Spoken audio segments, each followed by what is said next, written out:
تفسیر ضیاء القرآن جلد نمبر 5 30واں پارہ سورۃ الانشقاق مکیہ بسم اللہ الرحمن الرحیم اللہ کے نام سے شروع کرتا ہوں جو بہت ہی مہربان ہمیشہ رحم فرمانے والا ہے۔ سورہ انشقاق آیت نمبر 1 اذا السماء انشقت، ترجمہ یاد کرو جب آسمان پھٹ جائے گا۔ سورہ انشقاق آیت نمبر 1 کی تفسیر، قیامت کے برپا ہونے کی یاد تازہ کی جا رہی ہے، یعنی یاد کرو جب آسمان پھٹ جائے گا۔ آسمان پھٹنے کی یہ وجہ نہ ہوگی کہ وہ پرانا ہو کر بوسیدہ ہو جائے گا، اس لیے اس میں جگہ جگہ شگاف پڑ جائیں گے، نہیں، بلکہ اس کو اپنے رب کا حکم ملے گا کہ پھٹ جا تو وہ پارا پارا ہو جائے گا۔ آسمان کا یہ فرض ہے کہ اپنے خالق کے ہر حکم کے سامنے سر تسلیم خم کر دے۔ سورہ انشقاق آیت نمبر 2 وَأَذِنَتْ لِرَبِّهَا وَحُقَّتْ، ترجمہ اور کان لگا کر سنے گا اپنے رب کا فرمان، اور اس پر فرض بھی یہی ہے۔ سورہ انشقاق آیت نمبر 2 کی تفسیر، آذینت کا معنی ہے کان لگا کر سننا، اور جو بات کان لگا کر سنی جائے اس کے مطابق عمل بھی کیا جاتا ہے، اس لیے آذینت کا معنی استماعت وانقادت کیا گیا ہے، یعنی حکم کو سن کر بجا لانا، تعمیل فرمان کرنا۔ یہ کہہ کر بتا دیا کہ آسمان نے تعمیل ارشاد کر کے کوئی احسان نہیں کیا، کوئی حیرت انگیز بات نہیں کی، بلکہ ہر مخلوق کی طرح اس کا بھی یہ فرض اولین ہے کہ وہ بے چون و چرا اپنے خالق کے حکم کے سامنے سر افگندہ ہو جائے۔ سورہ انشقاق آیت نمبر 3 وَإِذَا الْأَرْضُ مُدَّتْ، ترجمہ اور جب زمین پھیلا دی جائے گی۔ سورہ انشقاق آیت نمبر 3 کی تفسیر، جس اطاعت و انقیاد کا مظاہرہ آسمان کرے گا، اسی طرح زمین بھی حکم الہی بجا لائے گی۔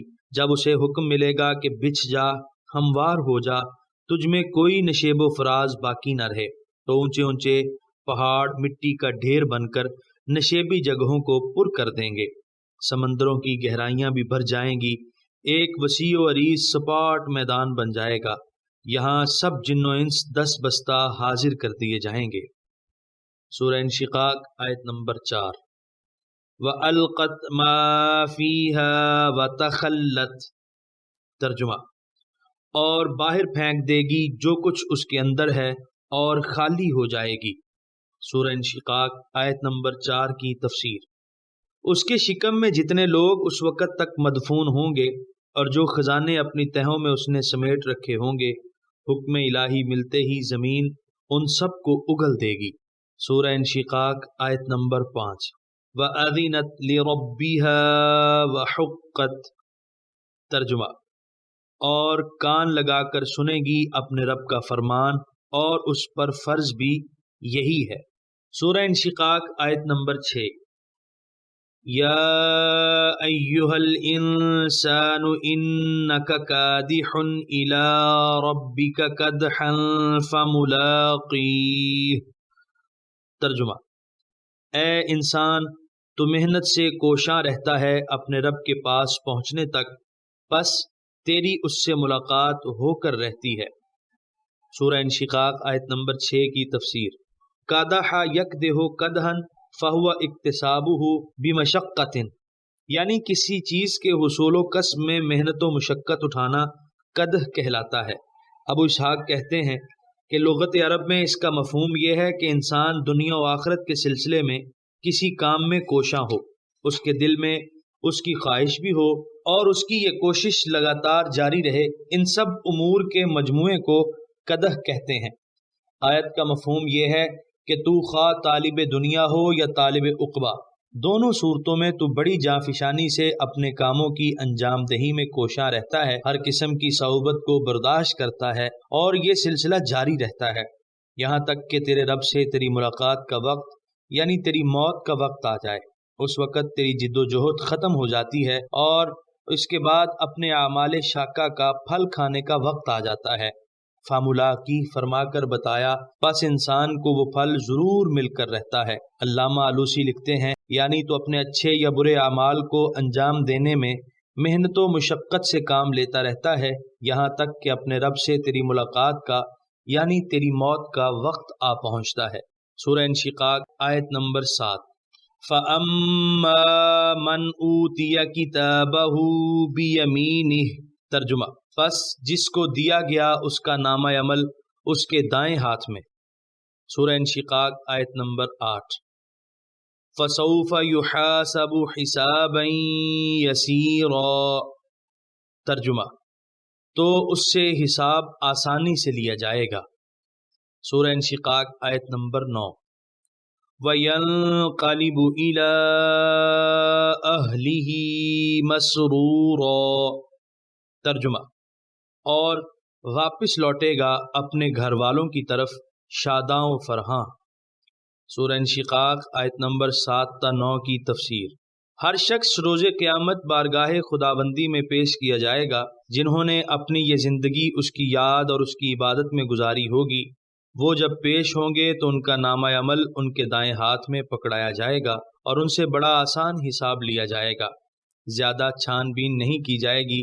ان کے اعمال حسنہ کے باعث ان کے اعمال سیئہ سے صرف نظر کر لی جائے گی، اور یہ لوگ جلدی فارغ ہو کر شاداں و فرحاں اپنے گھر والوں کے پاس واپس جائیں گے۔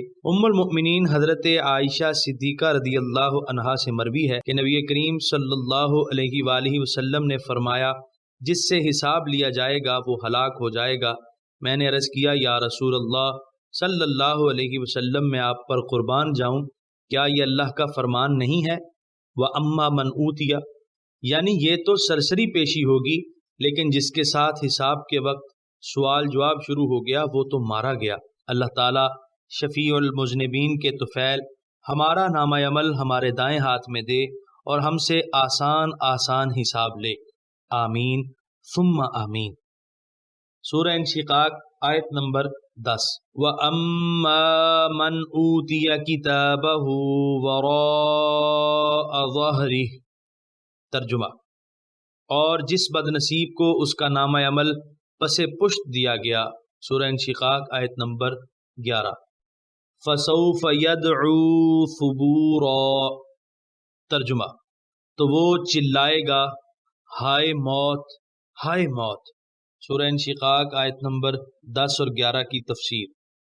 لوگوں کے روبرو وہ بائیں ہاتھ میں اپنا اعمال نامہ لینے سے شرمائیں گے اور اپنا ہاتھ پیچھے کر لیں گے، لیکن فرشتے کب چھوڑنے والے ہیں؟ وہ وہیں ان کے بائیں ہاتھوں میں ان کی سیاہ کاریوں کے دفتر پکڑا دیں گے، اور بعض علماء نے لکھا ہے کہ ان کے دونوں ہاتھ ان کی پیٹھ پیچھے باندھ دیے جائیں گے، اس لیے اسی حالت میں ان کے نامہ اعمال ان کے بائیں ہاتھوں میں دے دیے جائیں گے۔ اس وقت اس کی چیخو پکار اور وویلا دیدنی و شنیدنی ہوگا، شور مچائے گا، ہائے موت، ہائے موت، تو کدھر گئی؟ آ بھی جا، مجھے نگل لے تاکہ میں عذاب جہنم سے بچ جاؤں۔ صبورہ کا معنی ہلاکت ہے۔ ہر قسم کی مکروہ اور ناپسندیدہ چیزوں پر اس کا اطلاق ہوتا ہے۔ یہاں اس سے مراد موت ہے، کیونکہ یہ سب سے زیادہ مکروہ اور ناپسندیدہ ہے۔ سورہ انشقاق آیت نمبر 12۔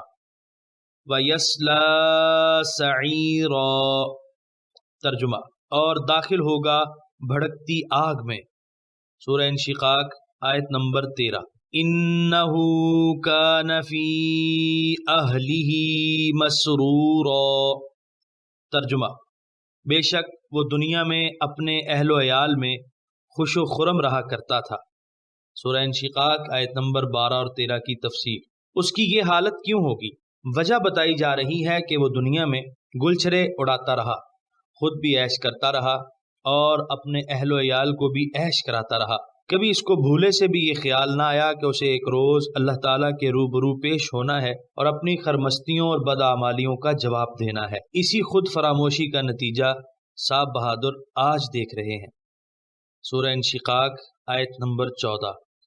إِنَّهُ ظَنَّ أَن لَّن يَحُورَ، ترجمہ، وہ خیال کرتا تھا کہ وہ اللہ کے حضور لوٹ کر نہیں جائے گا۔ سورہ انشقاق آیت نمبر 15۔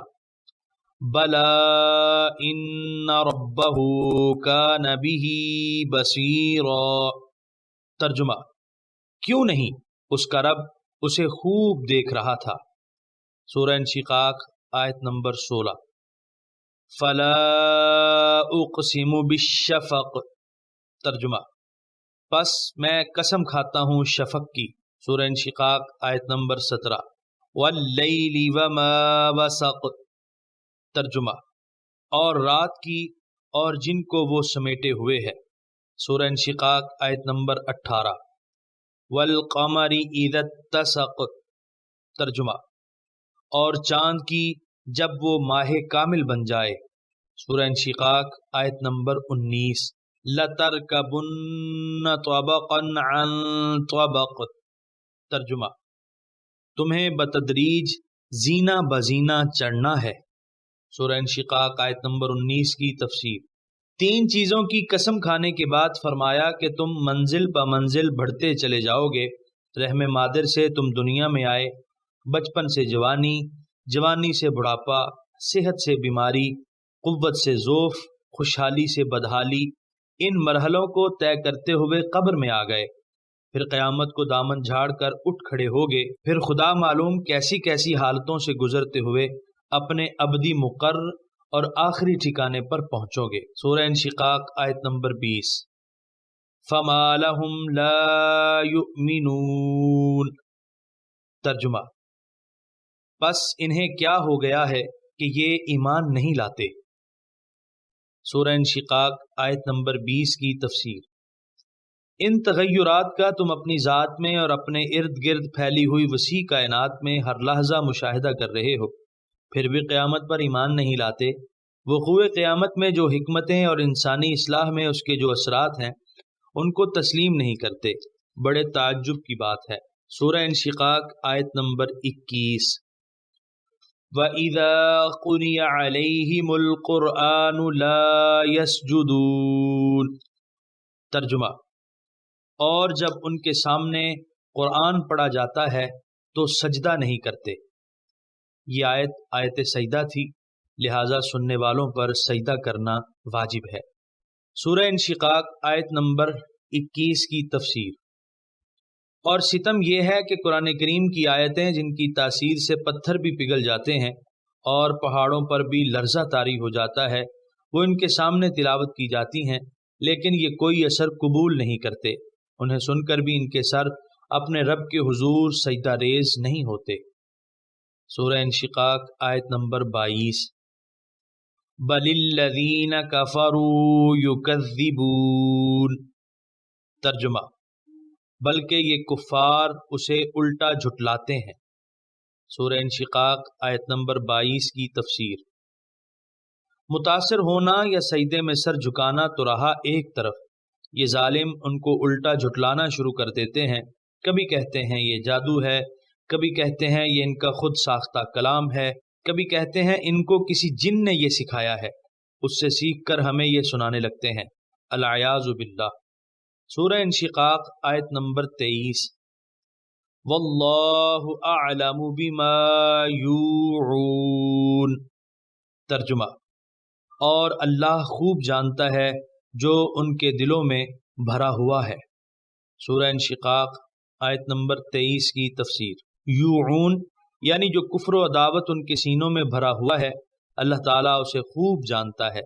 مجاہد کہتے ہیں کہ جو کچھ اپنے دلوں میں انہوں نے چھپا رکھا ہے اللہ تعالیٰ اس سے پوری طرح آگاہ ہے، سورہ انشقاق آیت نمبر 24۔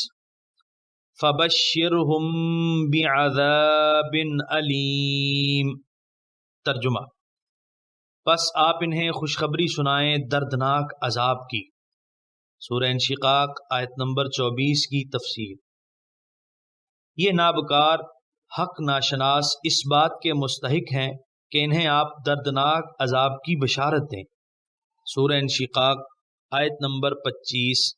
الا الذین آمنوا وعملوا الصالحات لهم اجر غیر ممنون، ترجمہ البتہ جو لوگ ایمان لے آئے اور نیک عمل کرتے رہے ان کے لیے ایسا اجر ہے جو منقطع نہ ہوگا، سورہ انشقاق آیت نمبر 25 کی تفسیر۔